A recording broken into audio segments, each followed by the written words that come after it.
America అధ్యక్షుడు Donald Trump మరోసారి టారిఫ్ల bomb పేల్చారు. China దిగుమతులపై అదనంగా 100% సుంకాలు విధిస్తున్నట్లు ప్రకటించారు.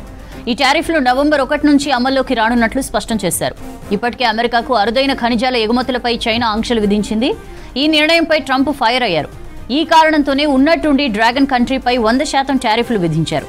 ఇదే కాకుండా దీంతో చైనా అధ్యక్షుడు జిన్పింగ్తో భేటీని రద్దు చేసుకుంటానని బెదిరించారు. ఇప్పటికే చైనాపై విధించిన 30% సుంకాలు కొనసాగుతున్నాయి.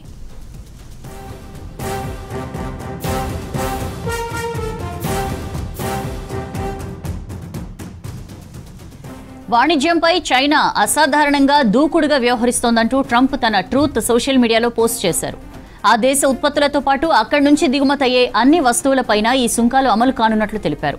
ఇది మినహాయింపు లేకుండా అన్ని దేశాలను ప్రభావితం చేస్తుందన్నారు.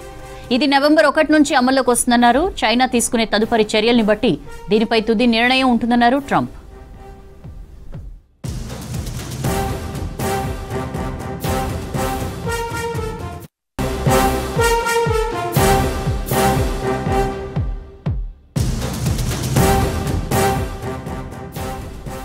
అమెరికా అధ్యక్షుడు డొనాల్డ్ ట్రంప్ మరోసారి టారిఫ్ల బాంబు పేల్చారు. చైనా దిగుమతులపై అదనంగా 100% సుంకాలు విధిస్తున్నట్లు ప్రకటించారు.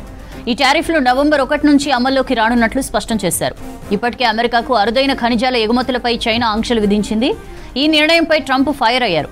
ఈ కారణంతోనే ఉన్నట్టుండి డ్రాగన్ కంట్రీపై 100% టారిఫ్లు విధించారు. ఇదే కాకుండా దీంతో చైనా అధ్యక్షుడు జిన్పింగ్తో భేటీని రద్దు చేసుకుంటానని బెదిరించారు. ఇప్పటికే చైనాపై విధించిన 30% సుంకాలు కొనసాగుతున్నాయి.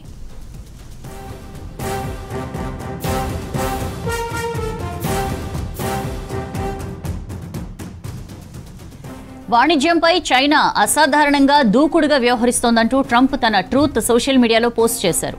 ఆ దేశ ఉత్పత్తులతో పాటు అక్కడి నుంచి దిగుమతయ్యే అన్ని వస్తువులపైన ఈ సుంకాలు అమలు కానున్నట్లు తెలిపారు. ఇది మినహాయింపు లేకుండా అన్ని దేశాలను ప్రభావితం చేస్తుందన్నారు. ఇది నవంబర్ 1 నుంచి అమల్లోకి వస్తుందన్నారు. చైనా తీసుకునే తదుపరి చర్యల్ని బట్టి దీనిపై తుది నిర్ణయం ఉంటుందన్నారు ట్రంప్.